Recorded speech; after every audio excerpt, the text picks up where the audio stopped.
नमस्कार दोस्तों, स्वागत है आपका आपके अपने यूट्यूब चैनल मन अप स्टोरीज में। दोस्तों, ये नई कहानी है और कहानी का नाम है पूर्व जन्म का रहस्य।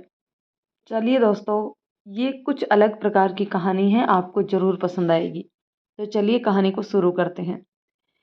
एक बहुत ही खूबसूरत जंगल नुमा जगह जहाँ एक तरफ झरना कलरव कर रहा था, एक तरफ छोटी सी पहाड़ी जहाँ पर सूरज की किरणें प्रकाशमान थी। एक 20 साल के लगभग का नौजवान घूम रहा है। तभी अचानक से अंधेरा छा जाता है।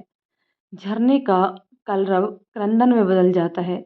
पहाड़ों से किसी के चीखने चिल्लाने की आवाजें आने लगती है। सब तरफ कोहराम ही कोहराम मचा जाता है। वो लड़का अपने कानों पर हाथ रख लेता है। तभी उसका हाथ अपने गले में पहनी सूर्य के लॉकेट पर पड़ता है। वो जल्द से उस लॉकेट को पकड़कर ओम का उच्चारण करने लगता है। उसके जाप करते ही सब कुछ शांत हो जाता है और उसे अपनी माँ की आवाज़ आती है। आज भी सूरज निकलने तक सोए हो? आज तो समय से उठ जाते। और ये इतना पसीना क्यों आ रहा है तुम्हें? उसकी आंखें खुलती हैं और वो अपने आप को अपने घर के बिस्तर पर पड़ा पाता है। वो पसीने से भीगा होता है। वो कुछ सोचता उससे पहले ही उसे फिर उसकी माँ की आवाज़ सुनाई देती है। क्या है आकाश? कितनी देर तक सोए हो? आज तुम्हारा जन्मदिन है और तुम्हें तो जैसे किसी चीज़ से कोई मतलब ही नहीं है। वो अलसाई आंखों से अपनी माँ को देखता है और फिर बेड से उतरकर उन्हें प्रणाम करता है और बिना उनकी प्रतिक्रिया सुने ही बाथरूम की तरफ चला जाता है। रचना जी उसे ऐसे जाते हुए देखती रहती हैं और बोलती हैं, कुछ नहीं हो सकता इस लड़के का, पता नहीं क्या चलता रहता है इसके दिमाग में। तभी वहाँ प्रिंस आ जाता है और बोलता है, भाई को समझना किसी के बस की बात नहीं है। आप तो चलो, मेरा नाश्ता दे दो, मुझे कॉलेज के लिए लेट हो रहा है। रचना जी भी प्रिंस के पीछे चल देती हैं। प्रिंस जल्दी से नाश्ता करके कॉलेज के लिए निकल जाता है और उसके साथ ही विनोद जी भी अपने ऑफिस चले जाते हैं। घर में रह जाती है सिर्फ रचना जी और आकाश। रचना जी एक बार फिर से आकाश को आवाज़ देती हैं और नाश्ते के लिए पूछती है। आकाश चुपचाप आकर डाइनिंग टेबल पर बैठ जाता है और नाश्ता करने लगता है। उसको नाश्ता करते देख रचना जी भी अपने दूसरे कामों में लग जाती है और आकाश नाश्ता खत्म कर बाहर निकल जाता है। वो सीधा पहाड़ी वाले मंदिर की ओर जाता है और मंदिर में प्रणाम करके पहाड़ के सबसे ऊपर वाली चोटी पर चला जाता है और अपने बीते हुए दिनों को याद करने लगता है। आकाश जब 2 साल का था तभी उसकी माँ ने उसके भाई को जन्म दिया था। उसने खुद ही अपने भाई का नाम प्रिंस रखा था। वो बहुत ही चुलबुला सा बच्चा था, हर समय मस्ती करता रहता। उसकी इस मस्ती को उसके माँ और पापा का भी साथ मिलता था। बहुत खुश था वो अपनी माँ के साथ और अपने पापा के साथ। और अब एक छोटे भाई के आ जाने से तो जैसे उसे कोई खिलौना ही मिल गया था। देखते ही देखते प्रिंस 1 साल का हो गया। अब प्रिंस भी अपने पैरों पे चलने लगा था। वो कभी इधर तो कभी उधर लुढ़क कर चला जाता और उसको चोट लगने पर बातें आकाश को सुननी पड़ती। 3 साल का मासूम आकाश समझ ही नहीं पाता कि प्रिंस के बाहर जाने पे उसे क्यों डांटा जाता है। आकाश और प्रिंस की माँ रचना जी सारा दिन घर के कामों में लगी रहती और काम थे कि खत्म होने के नाम ही नहीं लेते थे। पूरे घर की जिम्मेदारी, पति का ऑफिस जाना, फिर बच्चों को नहलाना धुलाना खिलाना, इसी में उनका पूरा दिन गुजर जाता। ऐसे में जब रचना जी थक कर आराम करने जाती तो नन्हा आकाश उनके साथ खेलना चाहता। वो जानबूझकर कुछ ऐसा करता कि माँ का ध्यान उस पर जाए, लेकिन उसकी इन शैतानियों में माँ को मज़ा नहीं आता। वो खिंच जाती और परेशान होकर आकाश पे हाथ उठा देती। वहीं प्रिंस के छोटे होने के कारण उसकी शैतानियों पे माँ उसे प्यार से मना करती और अपने आंचल में उसे छुपा लेती। धीरे धीरे ये सब बातें छोटे से आकाश के मन में एक छाप छोड़ने लगी थी। वो धीरे धीरे शांत होता जा रहा था। वो अब शैतानियाँ भी नहीं करता और किसी भी बात की जिद भी नहीं करता। उसके इस बदलते व्यवहार से रचना जी को राहत मिली थी। उन्हें लगता कि चलो एक बच्चा तो अब समझदार हो गया है, अब उसका सारा ध्यान प्रिंस को संभालने में लगा रहता। वो प्रिंस को तो लाड लड़ा कर खाना खिलाती, लेकिन आकाश को खाना निकाल कर उसे दे देती। कभी अगर वो जिद करता कि आज आपके हाथों से खाना है, तो उसे खाने की जगह माँ की डांट ही खाने को मिलती कि अभी तुझे खिलाऊं या प्रिंस को। इन सब बातों से आकाश का बाल मन बहुत अधिक प्रभावित हो रहा था। आज आकाश का 5वां जन्मदिन था। वो बहुत खुश था। घर में उसके जन्मदिन की पार्टी थी। सारी तैयारियां हो रही थी। बहुत से लोग आने वाले थे। इसलिए रचना जी हमेशा की तरह काम में व्यस्त थी। लेकिन आकाश बस अपनी माँ का साथ चाहता था।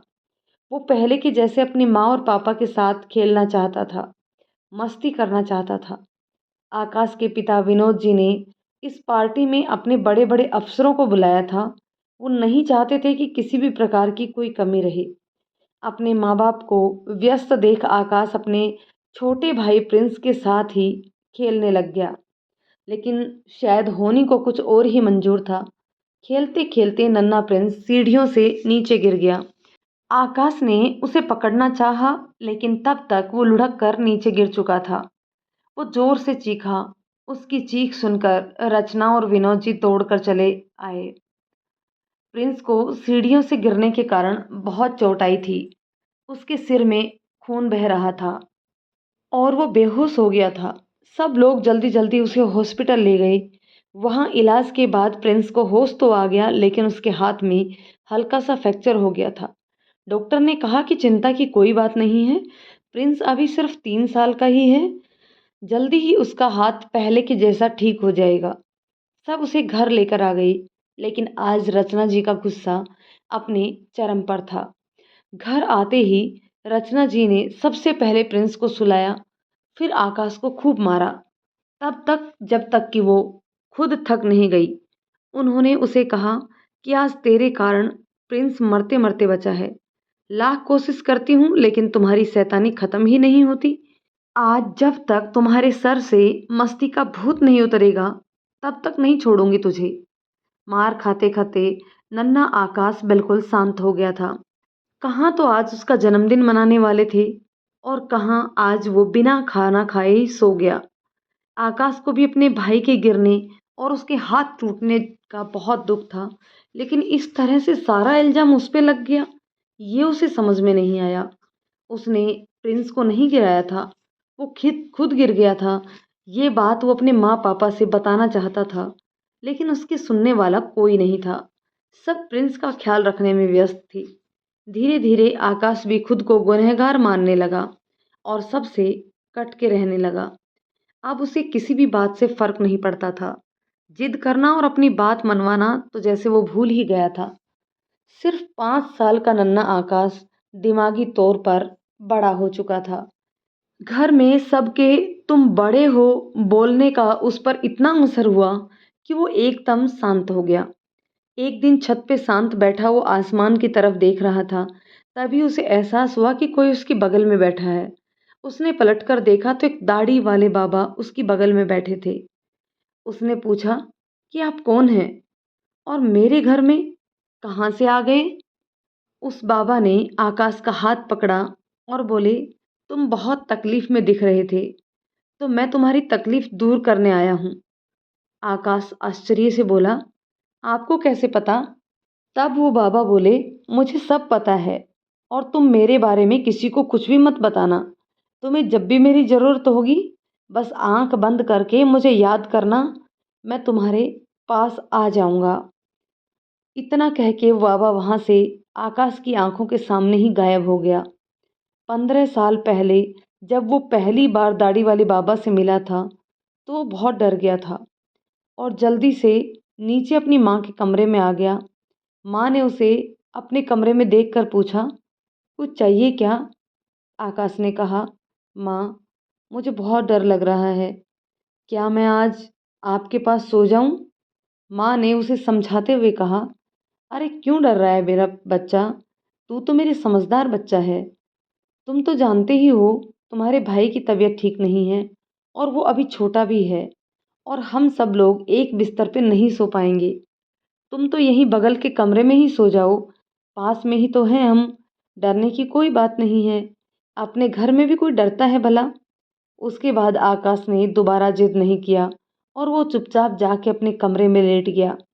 लेकिन उसे नींद नहीं आ रही थी।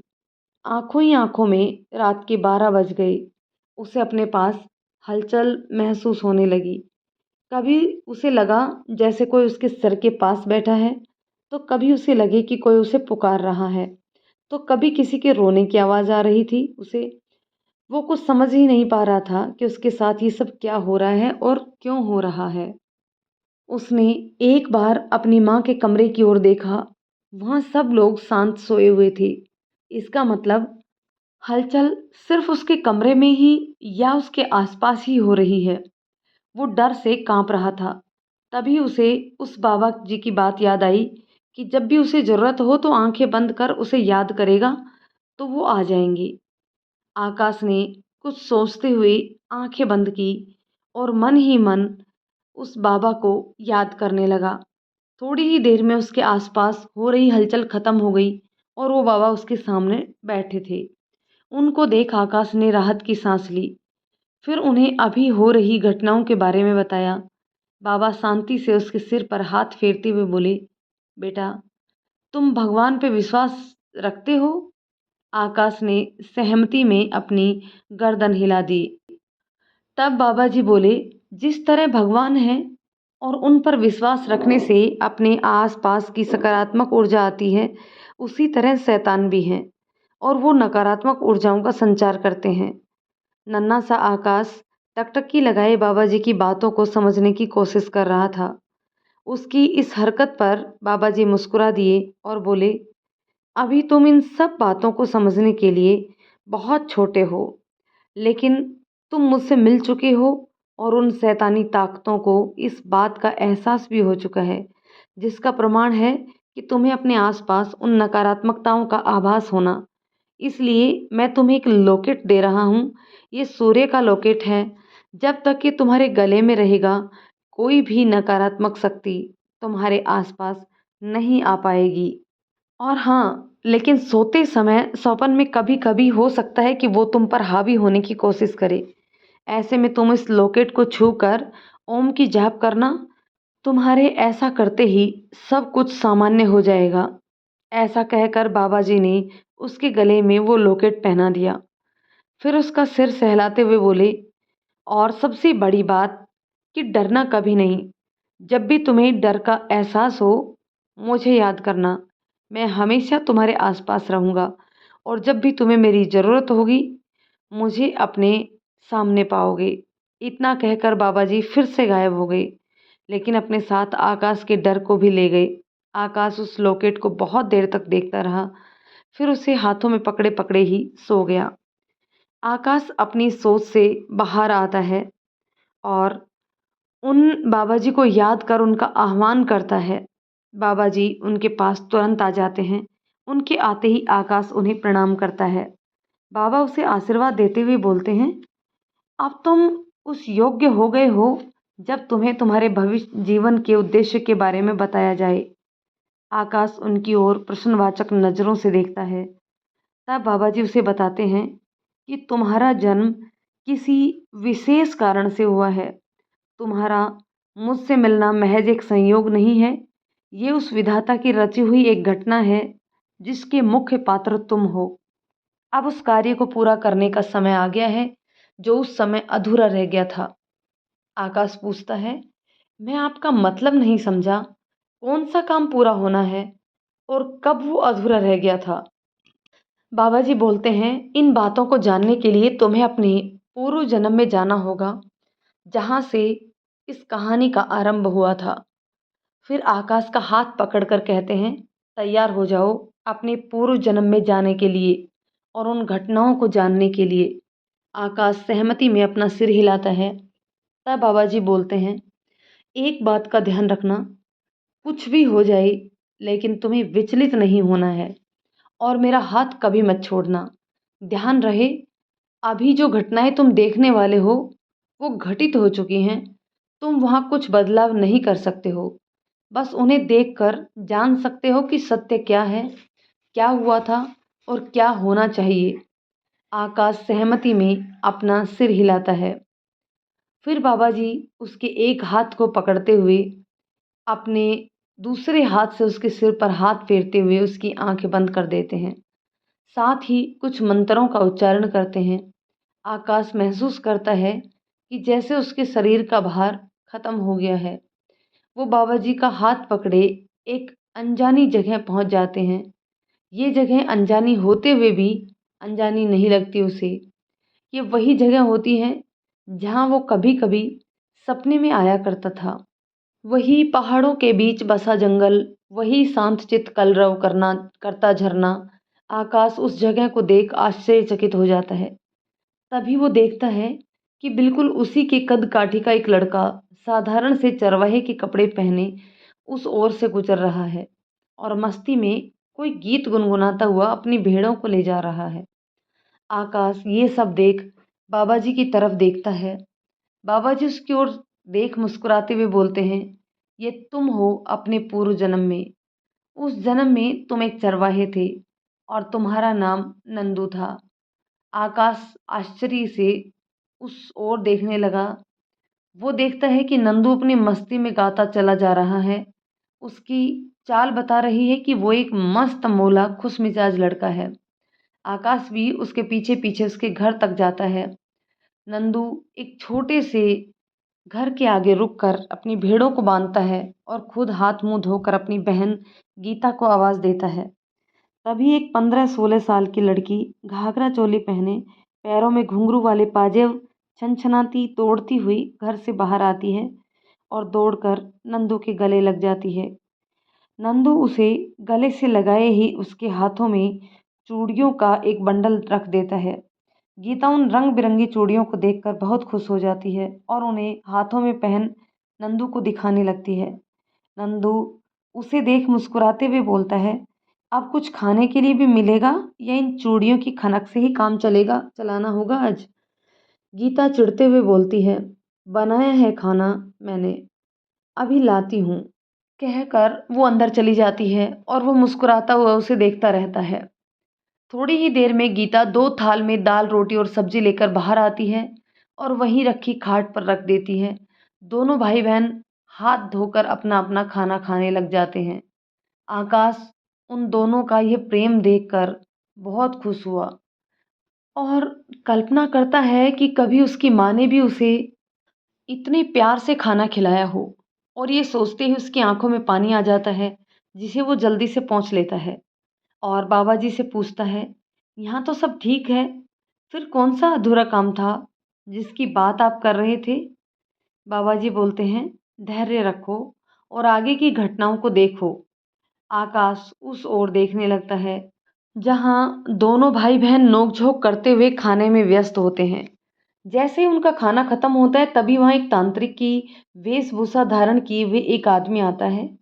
उसने काले रंग के वस्त्र पहने हुए थे और सर पर एक बड़ा सा काला टीका लगाया हुआ था। उस आदमी को देख गीता डर जाती है।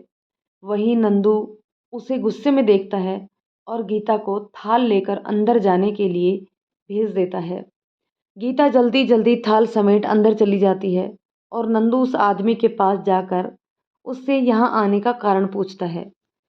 वो आदमी अपनी गंदी सी हंसी हंसते हुए बोलता है, क्या बात है साले साहब, अब अपने ससुराल आने और अपनी पत्नी से मिलने के लिए भी मुझे कारण की आवश्यकता है क्या? नंदू उसकी बातों को सुनकर तिलमिला जाता है और बोलता है, मैंने तुम्हें कितनी बार समझाया है कि मेरी बहन तुम्हारी पत्नी नहीं है। मैं उस धोखे के ब्याह को नहीं मानता। तुम चले क्यों नहीं जाते हमारी ज़िंदगी से? वो आदमी बेशर्मी से हंसते हुए बोलता है, तुम्हारे मानने या ना मानने से क्या होता है? तुम्हारे बाप ने मेरी शादी तुम्हारी बहन से करवाई थी जब वो महज 5 साल की थी और मुझसे वादा किया था कि जब वो 16 साल की हो जाएगी तो वो उसे मेरे साथ भेज देंगे। और मुझे लगता है कि अब मेरे वनवास का समय ख़त्म हो गया है। अब गीता जल्दी ही 16 साल की होने वाली है। उसकी बातों को सुन नंदू बोलता है, ऐसा कभी नहीं होगा। मेरे बाबा को तुमने अपने वश में कर लिया था, इसलिए वो अपनी नन्ही सी 5 साल की गुड़िया का ब्याह तुम जैसे शैतान से कर दिए, वरना वो ऐसा कभी नहीं करते। तुमने उस समय उन पर अपने मंत्रों का प्रयोग किया था। वो अपनी सुध में नहीं थे। तुमने धोखे से मेरी बहन से शादी की थी और मैं उस धोखे की शादी को नहीं मानता। तुम कितनी भी कोशिश कर लो, मैं अपनी बहन को कभी तुम्हारे साथ विदा नहीं करूँगा। अब वो तांत्रिक अट्टहास करते हुए बोलता है, बहुत हो गया तुम्हारा, अब और तुम्हारी कोई बात नहीं सुनूंगा। तुम विदाई की तैयारियां शुरू कर दो। अगली पूर्णमासी को मैं आऊँगा। उस दिन मुझे ये लड़की दुल्हन के वेश में चाहिए। अगर ऐसा नहीं हुआ तो अपने बाबा का हश्र याद कर लेना। इतना कह के वो तांत्रिक अपनी शैतानी हंसी हंसता हुआ वहां से चला जाता है और नंदू गुस्से में मुट्ठी भींचे उसे देखता रहता है। दोस्तों, कहानी के इस पहले पार्ट को यहीं रोकते हैं। मिलते हैं अगले पार्ट में। तब तक के लिए ये कहानी कैसी लगी कमेंट करके ज़रूर बता दीजिए। और यदि कहानी चैनल पर नए हैं तो प्लीज़ चैनल को सब्सक्राइब ज़रूर कर लीजिए। साथ ही साथ बेल आइकन को भी प्रेस कर लें ताकि आने वाली हर नई कहानी का नोटिफिकेशन आप तक पहुंच जाए। मिलते हैं अगले पार्ट में, तब तक के लिए शुक्रिया।